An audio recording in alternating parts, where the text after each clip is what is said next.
Hello everyone, आज मैं आपके लिए एक्सप्लेन करूंगी बिग ब्रदर का एपिसोड नंबर 15। तो जैसा कि लास्ट एपिसोड में हमने देखा था, गिल्डर युवान अंडरवर्ल्ड में अपनी मास्टर जिंग्यू से मिलने चले गए और वहाँ पर उनकी मुलाकात जिंग्यू की सोल से हो गई, जिसके बाद उनकी सोल को रीइंकार्नेशन के लिए भेज दिया गया। साथ ही चान टाओइज्म के सिख लीडर रेंडिंग चांगशाओ से मिलना चाहते थे, मगर चांगशाओ उसके मैसेंजर की पिटाई कर उसे भगा देता है, जिसके बाद चांगशाओ हुआंगलॉन्ग से मिलने चला गया। यहाँ पर डिस्कस करने के बाद ये लोग समझ गए थे कि रेंडिंग जीफंग टाओइज्म के साथ मिला हुआ है और थोड़ी देर बाद रेंडिंग जबरदस्ती चांगशाओ को किडनैप करके अपने साथ ले गया।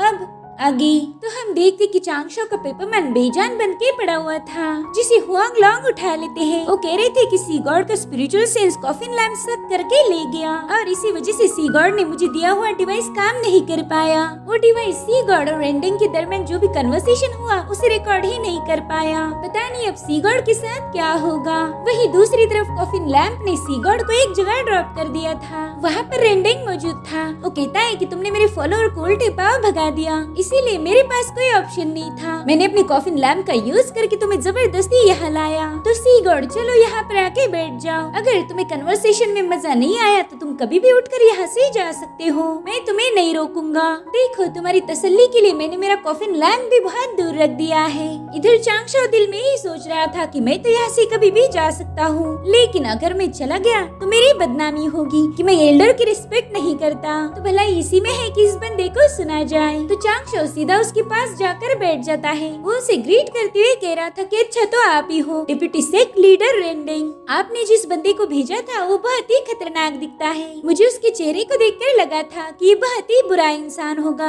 इसलिए मैं ये कंफर्म नहीं कर पाया कि वो बंदा आपके लिए काम करता है और मैंने उसे उल्टे पाव भगा दिया। सीनियर रेंडिंग, आपके बंदे को जरा सी भी तमीज नहीं है। जिस पर वो फॉलोअर कह रहा था कि तुम झूठ बोल रहे हो, मैंने तो बड़े प्यार से तुम्हें मिलने बुलाया था, मगर तुम्हें बदतमीजी करके मुझे लात मार के निकाल दिया। अब चांगशाओ सीधा मुद्दे पर आ जाता है। वो कह रहा था कि हेवनली कोड को आपका ये तरीका बिल्कुल भी अच्छा नहीं लगा। आपका बंदा वहाँ आकर बस मुझे अपने साथ चलने की धमकी दे रहा था और इसी वजह से मैंने उसे भगा दिया। और तभी वहाँ पर जिंग चेन पहुँच जाता है। वो रेंडिंग से कह रहा था कि हाँ यार, तुम्हारा फॉलोअर बहुत ही बदतमीज है, इसे तेजीब सिखाने की जरूरत है। जिसके बाद वो भी वहाँ पर बैठ जाता है। चांगशाओ तो उसे बहुत ही खतरनाक लुक दे रहा था, क्योंकि ये चांगशाओ का एक नंबर का दुश्मन है। अब मीटिंग की स्टार्ट होती है, वो फॉलोअर वहाँ से दफा हो गया था। अब रेंडिंग जिंग चेन से कह रहा था कि तुम्हें सी गॉड के साथ ड्रैगन के बारे में बात करनी थी, इसलिए मैंने अपने वादे के मुताबिक सी गॉड को यहाँ पर बुला लिया। वेल, इसे बुलाया नहीं कहा जा सकता, मैं उसे जबरदस्ती यहाँ पर लेके आया हूँ। तो चलो अब तुम्हें जो भी डिस्कस करना है वो कर लो। तभी चांगशाओ जिंग चेन से कहता है कि ड्रैगन्स ने अभी भी हमारे हेवनली कोड के साथ हाथ नहीं मिलाया, तो अगर तुम्हें बस ड्रैगन्स के बारे में बात करनी थी तो तुम एक गलत बंदे को उठाकर यहाँ लाए हो। मेरा और ड्रैगन्स का कोई कनेक्शन नहीं, मैं तो हेवनली कोड के लिए काम करता हूँ। अब चांगशाओ वहाँ से जाने ही वाला था कि तभी जिंग चेन उससे कहता है, मुझे एक बात बताओ, अगर ड्रैगन्स की जान खतरे में रहे तो तुम क्या करोगी? मेरे ख्याल से तुम साइड में हटके तमाशा देखोगी, क्योंकि तुम तो उनसे कनेक्टेड नहीं हो। क्यों सी गॉड, सही कहा ना मैंने? ये सुनकर चांगशाओ को आ गया था गुस्सा। वो कहता है तुम्हारी इस बकवास का क्या मतलब था? तो जिंग चेन एक डिवाइस के जरिए चांगशाओ को लाइव टेलीकास्ट दिखा देता है। दरअसल शूरा डीमंस ने ड्रैगन पैलेस को चारों ओर से घेर लिया था और इतने सारे शूरास देखकर ड्रैगन्स के तो होश उड़ जाते हैं, मगर यानजी हार मानने वालों में से नहीं था। वो तुरंत ही अपनी सेंजू बिन्स वाली आर्मी को क्रिएट कर देता है, जो शूरास पर हमला करने के लिए रवाना हो गए थे। लेकिन यानजी काफी परेशान था, उसे समझ नहीं आ रहा था कि अचानक से शूरास ने उन पर हमला क्यों किया। और तभी वो देखता है कि शूरास के पास पॉइजनस डैगर्स थे, जिनकी मदद से सेंजू बिन्स की आर्मी को आराम से डिस्ट्रॉय किया जा सकता था।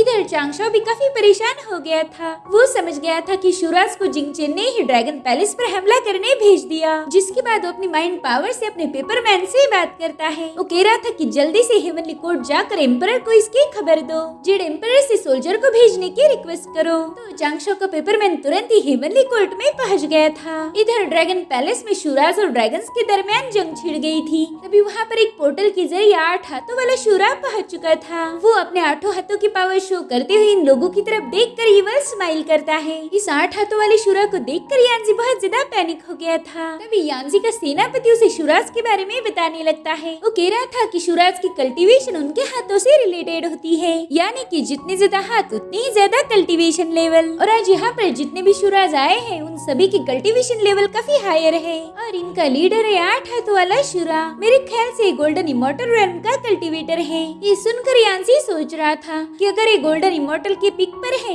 इसका मतलब मैं इसका मुकाबला नहीं कर सकता, क्योंकि मैं तो अभी भी रियल इमॉर्टल रेल में फंसा हूँ और हमारे पास जितने भी पावरफुल ड्रैगन्स थे वो सभी 10,000 ड्रैगन एरी को गार्ड कर रहे हैं, इसीलिए वो इस जंग में शामिल नहीं हो सकते। पता नहीं अब क्या होगा। जिसके बाद शुराज ने इन पर हमला करना शुरू कर दिया था तो ड्रैगन्स भी काउंटर अटैक करने के लिए आगे बढ़ते हैं, लेकिन 8 हाथों वाला शुरा उन सभी को बेरहमी से काट रहा था। जिसके बाद उस सेनापति के साथ भिड़ जाता है। ड्रैगन्स का सेनापति उसका सामना करने की पूरी कोशिश तो कर लेता है, लेकिन उस 8 हाथों वाली शुरा ने उसे बहुत दूर पटक दिया था। जिसके बाद उस शुरा ने अपनी ब्लेड का यूज करना स्टार्ट कर दिया। उसकी ब्लेड्स गोल गोल घूमते हुए जाकर ड्रैगन की आर्मी को बड़ी ही बेरहमी से काट रही थी। यान्सी तो 8 हाथों वाली शुरा का खून खराबा देखकर ही हैरान था और तभी वो शुरा उसके साथ भिड़ने आ जाता है। यान्सी उसके हर एक अटैक को डॉज करने की कोशिश करता है, लेकिन वो समझ गया था कि ये शुरा बहुत ज्यादा पावरफुल है। इस अकेले शुरा के साथ फाइट करने का मतलब था कि 8 शुरा के साथ फाइट करना, क्योंकि एक अकेला बंदा 8 लोगों की पावर्स पजेस करता था। तब तक शुरा ने यान्सी पर अपनी ब्लेड से अटैक कर दिया तो यान्सी खुद को बचाने के लिए प्रोटेक्टिव एरी का यूज करता है, मगर वो ब्लेड यान्सी के एरी को तोड़ते हुए उसकी तरफ आगे बढ़ रही थी और अब शुरा अपने एक पावरफुल पंच के साथ यान्सी को जमीन पर पटक देता है। जिसके बाद वो बड़े ही स्टाइल के साथ अपना स्पीयर उठा लेता है। अब उस स्पीयर को थ्रो करके वो यान्सी का काम तमाम करने ही वाला था। वो स्पीयर बड़ी ही तेजी से यान्सी की तरफ जाने लगता है, मगर तभी चांगशो का पेपरमैन वहाँ पर पहुँच गया। वो जल्दी से फायर सोड एरी को क्रिएट करके यान्सी की जान बचा लेता है, जिस वजह से शुरा भी अब बहुत ज्यादा भड़क गया था। वो देखता है कि सी गॉड अपनी हेवनली कोर्ट की आर्मी को लेकर वहाँ पे पहुँच चुका है और अब चांगशो की आर्मी ने शुराज पर हमला करना शुरू कर दिया था। ये सब देख के रेंडेंग कह रहा था कि वाकई हेवनली कोर्ट को मानना पड़ेगा। ये बड़े ही अच्छे टाइम पर ड्रैगन्स को बचाने पहुँच गए। इन लोगों की एक ही मूव की वजह से पूरी बाजी पलट चुकी है। तो चांगशो भी उन्हें तेवर दिखाते हुए कह रहा था कि मुझे यहाँ पर बुलाने के लिए शुक्रिया, मेरे ख्याल से अब मैंने चलना चाहिए। तभी जिंगचेन उससे कहता है कि इतनी भी क्या जल्दी है मेरे दोस्त, अभी भी बैटल खत्म नहीं हुई, इस जंग का आउटकम अभी भी डिसाइड नहीं हुआ। मेरे ख्याल से तुम मुझे कुछ ज्यादा ही अंडर एस्टिमेट करते हो, लेकिन मैं भी तुम्हारे जैसा ही शातिर हूँ। और तभी हम देखते कि 8 हाथों वाली शुरा ने ऑफ को निकाल लिया है। उस ऑफ के एक्टिवेट होते ही वहाँ पर पॉइजन की बारिश होना शुरू हो जाती है, जिससे चांगशो की सेना ऑटोमेटिक ब्लास्ट हो रही थी। ये देखकर यान्सी पीछे हट जाता है। इधर चांगशो की पेपरमैन ने प्रोटेक्टिव एरी क्रिएट कर दी थी जो उसे उस पॉइजनस मिस से बचाती है, लेकिन चांगशो का पेपरमैन फील कर रहा था कि उस मिस की एनर्जी बहुत ही ज्यादा स्ट्रॉन्ग है। वो अब उस ऑर्ब के बारे में सोचने लगता है कि पता नहीं इस ऑर्ब का ओरिजिन क्या होगा। चांगशो अपनी पूरी ताकत लगाकर उस मिस को रोक रहा था, लेकिन थोड़ी देर में उसकी प्रोटेक्टिव एरी टूटकर बिखर जाती है और इसी वजह से चांगशो का पेपरमैन भी डिस्ट्रॉय होने लगता है। उसकी ये हालत देखकर यान्सी तो काफी ज्यादा डर गया था। दरअसल इस पॉइजनस मिस में ऐसी पावर थी जो चांगशो के स्पिरिचुअल फॉर्म पर भी अफेक्ट करती है। दरअसल इस पेपरमैन में चांगशो का स्पिरिचुअल कॉन्शियसनेस था जो कि अब डैमेज हो गया और इसी के चलते चांगशो की प्रिमोर्डियल स्पिरिट भी घायल हो जाती है। इधर चांगशो का दूसरा पेपरमैन जो कि रेंडेंग के साथ बैठा हुआ था, उसके नाक से खून आना शुरू हो जाता है, क्योंकि इस बार चांगशो की कल्टीवेशन नहीं बल्कि उसकी जान ही खतरे में पड़ गई थी। जिंगचेन उसे स्माइल करते हुए पूछ रहा था कि मेरी दोस्त क्या तुम ठीक हो, तुम्हारे नाक से खून आ रहा है। जिस पर चांगशो कह रहा था कि शायद मुझे थोड़ा सा बुखार है और ये इसी के सिम्टम्स थे। तभी जले पर नमक रगड़ने के लिए रेंडेंग कह रहा था कि ड्रैगन्स तो अभी भी खतरे में है और शायद इसी वजह से सी गॉड को बुखार चढ़ रहा है। लेकिन सी गॉड तुम्हें मैं एक बात बताऊं, बुखार आने पर नाक से खून नहीं आता, बल्कि ये तो ज्यादा टेंशन की निशानी है। तभी जिंगचेन कह रहा था कि मेरे पास एक आइडिया है जिससे हम सी गॉड का बुखार उतार सकते हैं। देखो फिलहाल ड्रैगन्स के पास 4 समंदर है, तो उसमें से पश्चिम और दक्षिण समंदर हमारे हो जाएंगे और बाकी बचे 2 समंदरों को सी गॉड ले सकता है। तो बताओ मेरे दोस्त क्या तुम इसमें अग्री हो? देखो अगर तुम मान गए तो मैं ये जंग तुरंत ही रोक दूंगा, इससे ड्रैगन्स की जान भी बच जाएगी और तुम्हारा बुखार भी उतर जाएगा। जिस पर चांगशो कहता है कि अरे ये तो मामूली सा बुखार है, मुझे बस अपने खून को रोकना होगा, इसीलिए तुम मेरे लिए ज्यादा परेशान मत हो क्योंकि मेरे पास हर एक चीज का सोल्यूशन होता है। और फिर चांगशो ने अपने कान और नाक में पेपर्स डाल दिए थे। ओके तो बताओ अब मैं कैसा लग रहा हूँ? लेकिन तभी खून के फव्वारों ने उसके पेपर्स हटा दिए। अब जिंगचेन उससे कह रहा था कि मुझे पता है तुम इतनी आसानी से हार नहीं मानोगे क्योंकि तुम्हारे ढेर सारे कॉन्टैक्ट्स हैं और खासकर तुम चान टाओइज्म की हुआंगलॉन्ग से काफी ज्यादा क्लोज हो, तो शायद हुआंगलॉन्ग तुम्हारी मदद कर सकता है। लेकिन ये सुनकर रेंडेंग बहुत ज्यादा भड़क गया था। वो कहता है सी गॉड तुम चान टाओइज्म के लोगों को ड्रैगन की जंग में इन्वॉल्व नहीं कर सकते। हुआंगलॉन्ग हुआंगलॉन्ग मेरा जूनियर है और पिछली बार की जंग में उसने ड्रैगन्स की मदद की थी, लेकिन बदले में उसे कुछ नहीं मिला, इसलिए हुआंगलॉन्ग इस जंग में इंटरफेयर नहीं करेगा।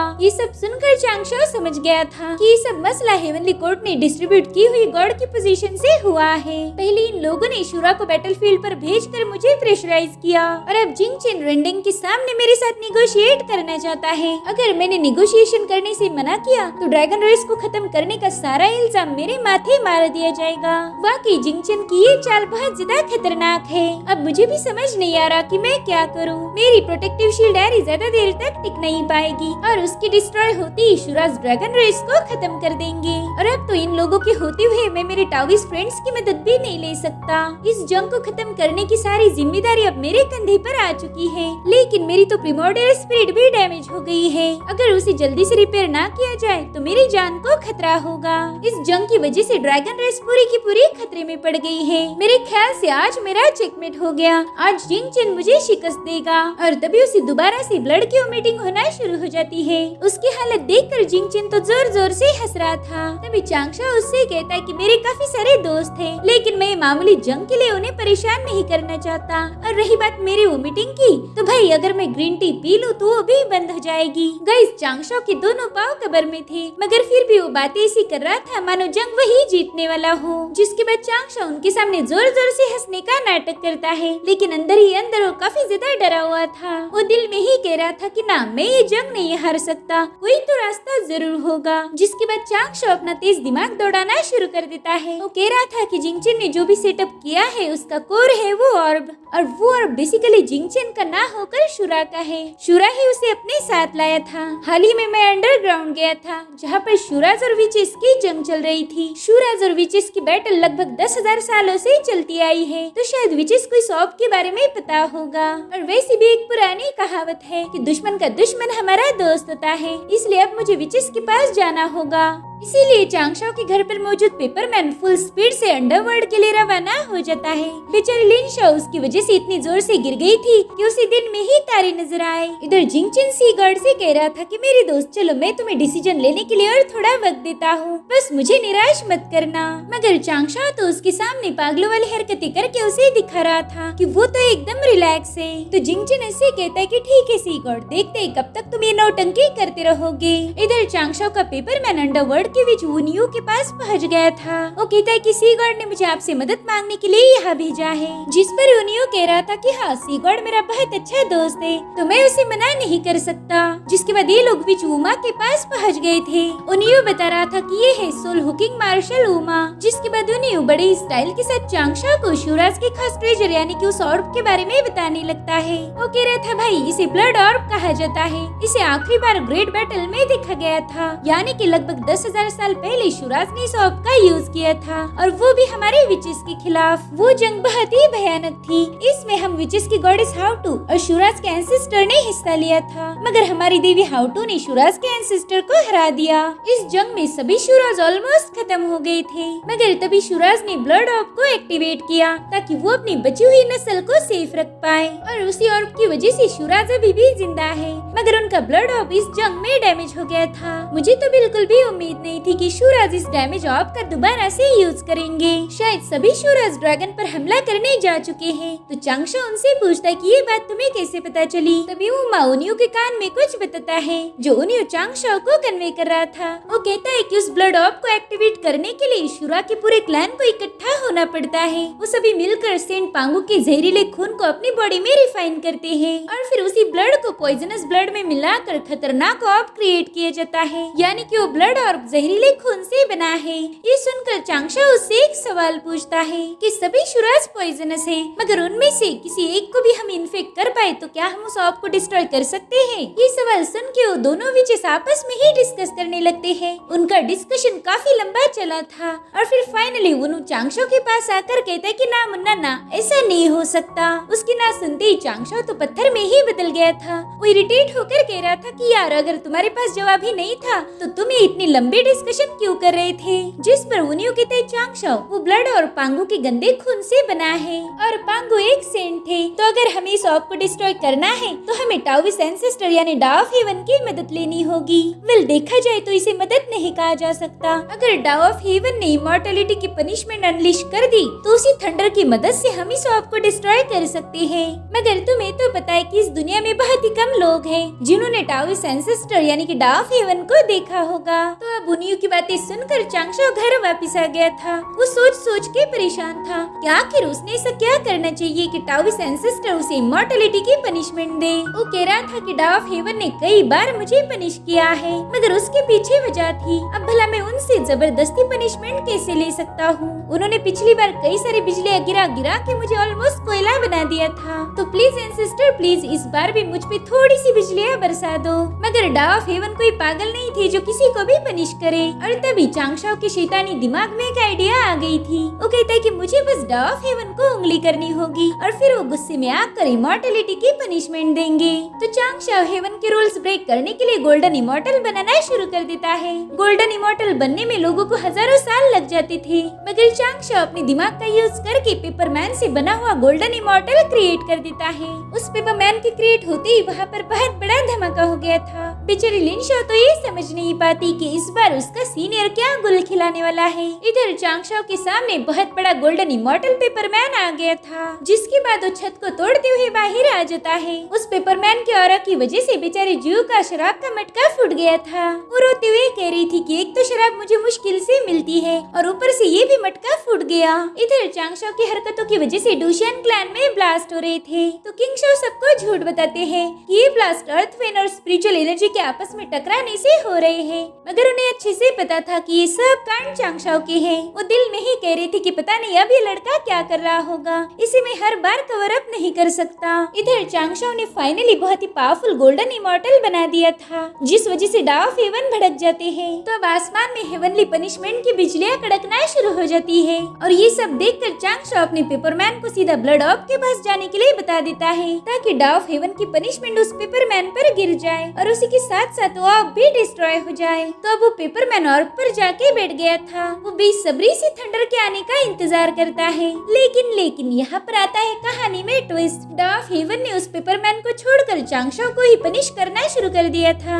जिससे वहाँ पर बहुत बड़ा ब्लास्ट हो जाता है। चांगशाओ कहता है कि यार ये तो गड़बड़ी हो गई, मुझे लगा था कि पेपरमैन को सजा मिलेगी, लेकिन ये तो मेरे ही पीछे पड़ गए। शायद मैं डाओ ऑफ हेवन का कुछ ज्यादा ही फेवरेट हूँ। जिसके बाद चांगशाओ डाओ ऑफ हेवन के अटैक से बचते हुए वहाँ से भागना शुरू कर देता है। वो अपनी स्ट्रॉन्ग एरीज बनाकर थंडर को रोकने की कोशिश करता है, मगर उसे पता था कि वो ज्यादा देर तक इसे रोक नहीं पाएगा। वो भागते हुए कह रहा था कि पेपरमैन मर भी गए तो मैं उन्हें दोबारा से बना लूंगा, लेकिन यार मेरा क्या, मेरी जान गई तो दोबारा वापस नहीं आने की। इधर डाओ ऑफ हेवन हाथ धो के उसके पीछे पड़े थे। वहीं पर ड्रैगन्स भी मौत के कगार पर थे। न जाने कितने ही ड्रैगन आज मर चुके थे। इधर चांगशाओ यहाँ से वहाँ जंप करते हुए हेवन के अटैक से बचता जा रहा था और ऐसे ही करते करते वो ड्रैगन पैलेस के पास पहुँच जाता है। शुरा और यानजी देखते कि वहाँ पर बहुत तेज थंडर आ रहा है। विली थंडर चांगशाओ के पीछे पड़ा था और चांगशाओ खून की उल्टियाँ करते हुए यानजी से कह रहा था कि घबराओ मत, मैं आ गया हूँ। और अब वो सीधे ऑर्ब के पास पहुँच जाता है,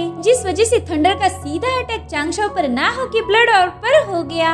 इमॉर्टलिटी की इस पनिशमेंट की वजह से वो ब्लड ऑर्ब एक ही सेकंड के अंदर ब्लास्ट हो जाता है, मगर डाओ ऑफ हेवन ने जाते हुए एक झटका तो चांगशाओ को दे ही दिया था, क्योंकि ये लड़का हमेशा उनकी नाक में दम करता रहता है। साथ ही उस ऑर्ब के ब्रेक होने से कई सारे शुराज भी डिस्ट्रॉय हो गए थे। इधर रेनडेंग कहते कि ये तो इमॉर्टलिटी की पनिशमेंट थंडर है, लेकिन ये अचानक से वहाँ पर कैसे आ गई। इधर चांगशाओ खुद से ही कह रहा था कि मेरे ट्रू फॉर्म ने थंडर को यहाँ लाया। इस जंग को खत्म करने का बस यही एक रास्ता बचा था। अब यानजी अपनी सेना को बचे कुछ शुराज को मारने का हुक्म देता है। चांगशाओ ने आज पहली बार खुद की जान को दाव पर लगा के इतना बड़ा खतरा मोल लिया था। हालांकि उसने ड्रैगन्स को तो बचा लिया, मगर टाओविस एंसेस्टर को उसके गोल्डन इमॉर्टल पेपरमैन के बारे में पता चल गया था और अब वो चांगशाओ को हल्के में नहीं लेंगे। इसमें चांगशाओ का ही फायदा होने वाला था। इधर जिंगचिन अपनी हार से बहुत ज्यादा गुस्सा होता था। तभी चांगशा उससे कहता है कि मेहमान नवाजी के लिए शुक्रिया, अब मेरा बुखार पूरी तरह से उतर चुका है, तो चलो अब मुझे जाना होगा। इतना कहकर वो बड़े ही कूल अंदाज के साथ वहाँ से चला जाता है। जिंगचेन तो ये सब देखकर बहुत ज्यादा चिढ़ गया था। तभी इमॉर्टल रेंडिंग कहता है कि इस बंदे ने इमॉर्टलिटी की पनिशमेंट को ट्रिगर कर ब्लड ऑफ को डिस्ट्रॉय किया है। वाकई सी गॉड एक कमाल का ओपोनेंट है। इधर चांगशा अपनी सी गॉड वाले स्टेचू पर खड़ा था। वो अंगड़ाई भरते हुए अपनी जीत को सेलिब्रेट करता है और इसी के साथ ही जबरदस्त एपिसोड यहीं पर एंड हो जाता है। Thank you so much for watching. Bye bye, take care.